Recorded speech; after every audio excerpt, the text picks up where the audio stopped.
So yesterday I recorded part one of my two-part series on what I don't like about popular fantasy books, pop fantasy.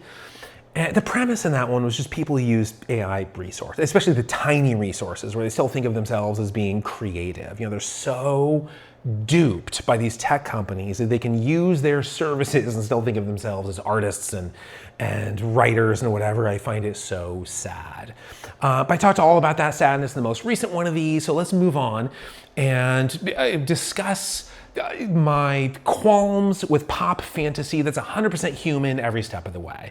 And my first one is just all the ridiculous romance. There's so much of it.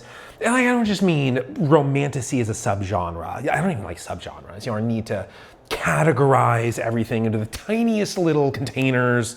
Because like, where would you put Princess Bride and Dorian Gray and The Tempest and, you know, Midsummer Night's Dream? And there's so many classic stories that just don't fit. Plus Fabio was on the cover of, I don't know, at least 1,000 books in the clinch position, you know, before the term romantasy was even coined. So it's not that subgenre. It's just all the like corny romance in all million subgenres of fantasy that doesn't connect with me.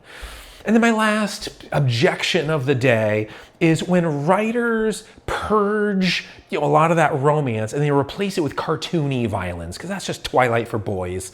It's just, I have a hard time getting through the prose in those, but what really sandpapers the soul is the content. I mean, there's no original philosophy, you know, there's no critical examination of the human condition, you know, in various cultures and across different, you know, life circumstances. You know, it's just, it's like cliched high school worldviews over and over with Tom and Jerry fights. I just, like, read classic literature and it's so full of life-changing observations, profundities on every page, you know. I mean, these introspective dives into really complex characters that can only be written by an author who has felt and understood these things.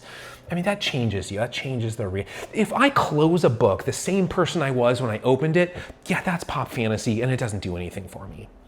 And that's it for today. That's my complete list. So I hope, let's end where we began. I hope you experience a real human hug today, because just like art, hugs are meant to convey emotion, you know, despite early efforts to the contrary by Grandin. I hope you just find yourself engulfed by some fleshy human bulk today. All right, I'll see you next time.